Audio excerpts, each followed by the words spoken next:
From the heart-pounding duels to the breathtaking landscapes, Jedi Fallen Order offers an unforgettable journey across the galaxy. But which planet truly stands out among the rest? Stay tuned as we rank the most iconic worlds. From the lush forests of Kashyyyk to the mysterious tombs of the Zeffo, we'll explore and rank each world based on their design, gameplay challenges, and lore, story impact on the game. At number 6, we have Nur, home to the Fortress Inquisitorius. In terms of design, the fortress is a masterpiece of atmosphere and tension.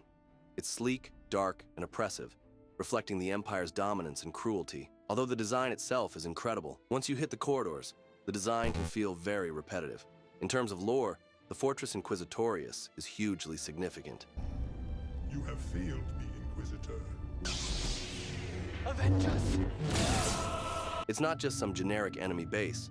This is where the Inquisitors train, torture Force sensitives, and operate under Darth Vader's shadow. We'd seen it in Vader, Immortal, and Obi-Wan Kenobi. But Fallen Order gave players their first real chance to walk its halls and tear it apart from the inside. It also reinforces just how far the Jedi have fallen. The galaxy isn't just dangerous, it's actively hunting the remnants. Nur throws everything it has at you. Purge troopers, droids, and the Second Sister in an emotional boss fight. But aside from the intensity, combat here lacks variety. Then Vader arrives, and it's pure survival.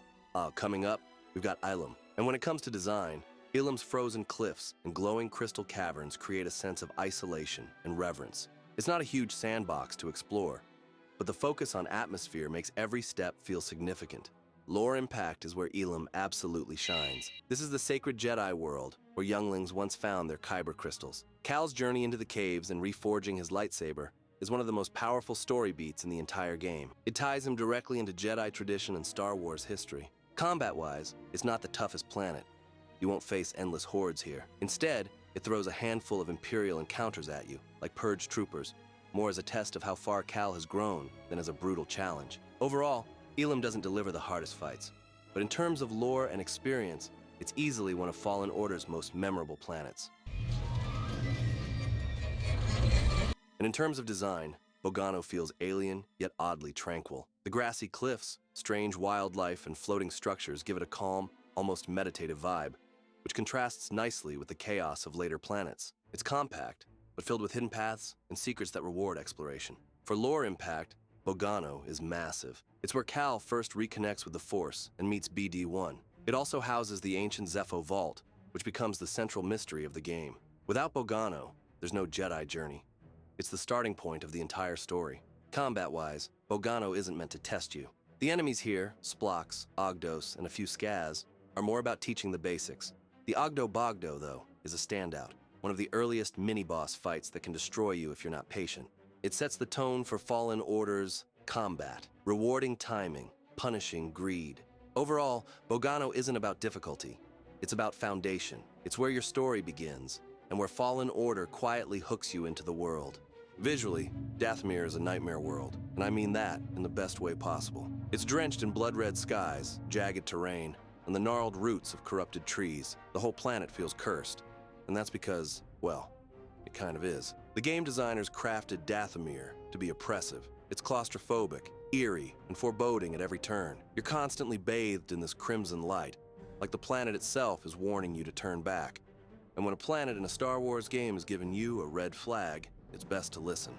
But if you're stubborn like Cal, then welcome to hell. Lore-wise, Dathomir is stacked. It's the home of the Night Sisters, dark side mystics who use rituals, necromancy, and straight up raise the dead. Yeah, that's a thing in Star Wars. You meet Merrin, a Night Sister with a tragic past, and one of the game's most interesting characters. And let's not forget, this is where you unlock the double-bladed lightsaber. Total game changer. Dathomir doesn't mess around. If you head there early, expect some of the toughest enemies in the game.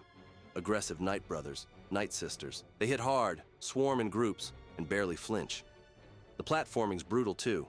One misstep, and it's a long drop. Add sparse save points and a maze-like layout. Dathomir becomes both a combat and mental gauntlet. But survive it, and you're rewarded. With story, power, and one of Cal's biggest turning points. Next up is Kashyyyk, the Wookiee homeworld. And when it comes to design, Kashyyyk is striking. The towering forests feel alive, with dense foliage, swamps, and massive tree platforms creating a sense of scale that dwarfs Cal. There's also contrast. The beauty of the natural world clashing against the harsh Imperial refineries. It's one of the most dynamic and visually distinct planets in the game. For lore impact, Kashyyyk is huge. This is Chewbacca's homeworld, after all, and it's deeply tied to the wider Star Wars universe. In Fallen Order, it becomes the stage for Saw Gerrera's rebellion, tying Cal's story into the larger fight against the Empire. Meeting Saw and freeing the Wookiees really grounds the game in the broader timeline. Combat-wise, Kashyyyk throws a real mix at you. Stormtroopers, purge troopers, and even giant local creatures like the terrifying spiders and sligs. It's one of the first planets where combat feels varied and layered, forcing you to juggle multiple threats at once. Overall, it blends intense combat, iconic Star Wars connections, and lush design. Found you again! You're done hurting this world? I don't know what's got second sister thinking you're so important. Making it a real standout in Fallen Order. Before we reveal our #1 spot, quick shout out to Bracca. It's only the tutorial planet, but it makes a huge impact. Combat here is simple, mostly teaching mechanics, but the showdown with the Inquisitors instantly raises the stakes. Lore-wise, it's brilliant.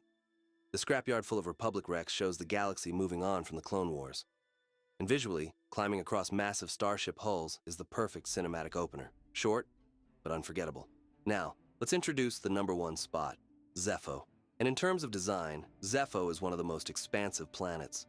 From snow-swept cliffs and stormy mountains to eerie underground tombs, it's varied and atmospheric. The puzzles inside the tombs, like the sphere mechanics, give it a strong Indiana Jones vibe, blending Star Wars with ancient exploration. For lore impact, Zeffo is absolutely central to Fallen Order. It introduces the ancient Zeffo civilization, a lost, Force-sensitive race whose temples, tombs, and murals become the backbone of the game's mystery. Exploring their ruins feels like uncovering forgotten history, and it gives Fallen Order a mythology beyond just Jedi and Sith. On top of that, Eno Cordova's holograms on Zeffo tie Cal directly to this mystery, turning his journey from simple survival into a larger quest about the Force itself. Without Zeffo, the game wouldn't have its unique identity.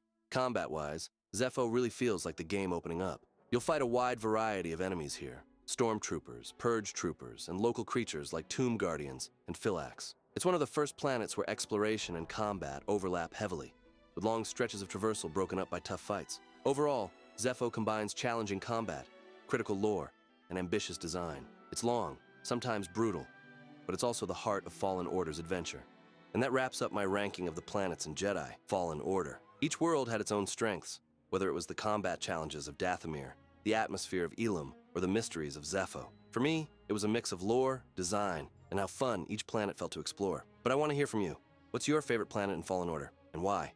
Drop it in the comments below, and if you enjoyed this breakdown, don't forget to like the video and subscribe for more Star Wars content. Thanks for watching.